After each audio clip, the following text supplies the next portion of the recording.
Looking back, or up or down, it seems so obvious. But at that time, we were still in time, and it was a great mystery. Our lives together, that desperate project.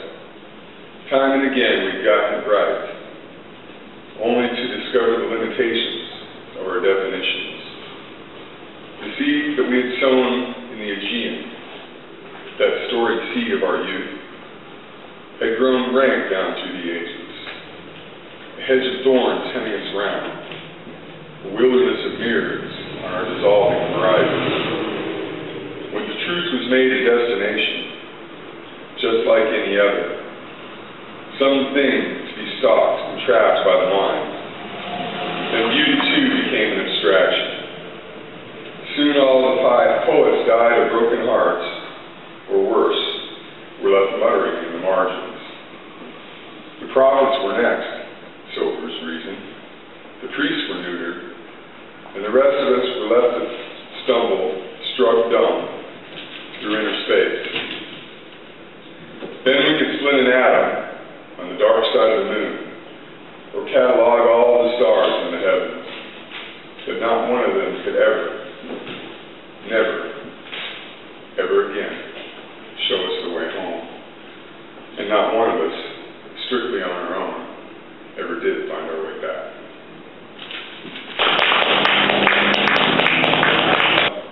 By the year 2000, I can still remember those words, spoken with such strident optimism. That mantra of grade school film strips, become an indictment of modern progress. Things were almost perfect, and soon would be.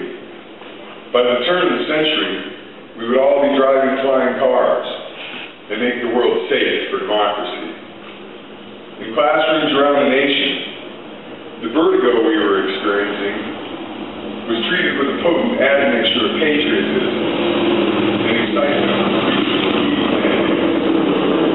We were still the children of manifest destiny, who had fired a shot heard round the world. None of us as yet suspected that all that shooting might never stop. The evidence was, of course, everywhere. If I or anyone else had known how to look, or perhaps when or where to look, suffice it to say that they were missed, those signs at the times. Apparently they were posted on roads we had been dismantling since the heady days of the revolution. Equality, freedom, integrity, justice, the truth, well, the truth really was self-evident. All of our ideals have become nothing more than slogans, reduced to partisan and empty opinions, shouted routinely from the left and from the right, cynically mocked, wrapped in a flag, and dumped unceremoniously in the gutters of Wall Street.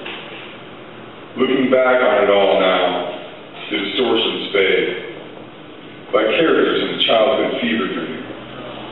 I can no longer remember if we were ever really cowboys, or if there ever was any gold actually found in them there hills.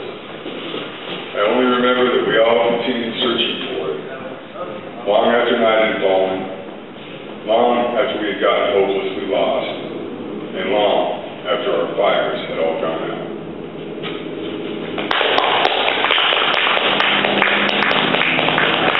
Valley of the Shadow. The age of tears has come and gone. The wheel of time is forever still. Our sea of troubles, flat and calm. A steady hand is at the till. But in our streets, they tell the story. At heaven's gates, they tell the tale.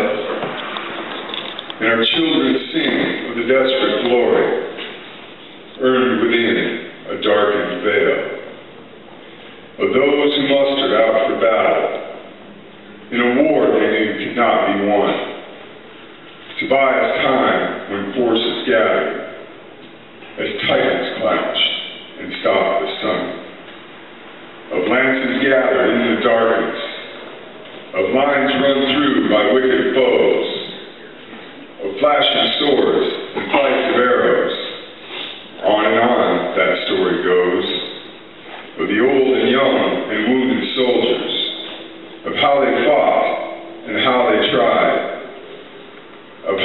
embraced, then squared their shoulders, and fell together, side by side. From canyons on the holy mountain, the voices echo tales so true, their words fall in the living fountains to overflow and turn them blue.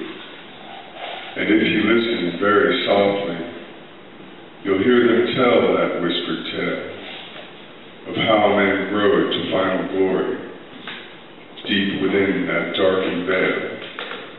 Though all seem lost, we joined that battle, fought as brothers, and there we died, till we broke the lines of falling shadows, one last time.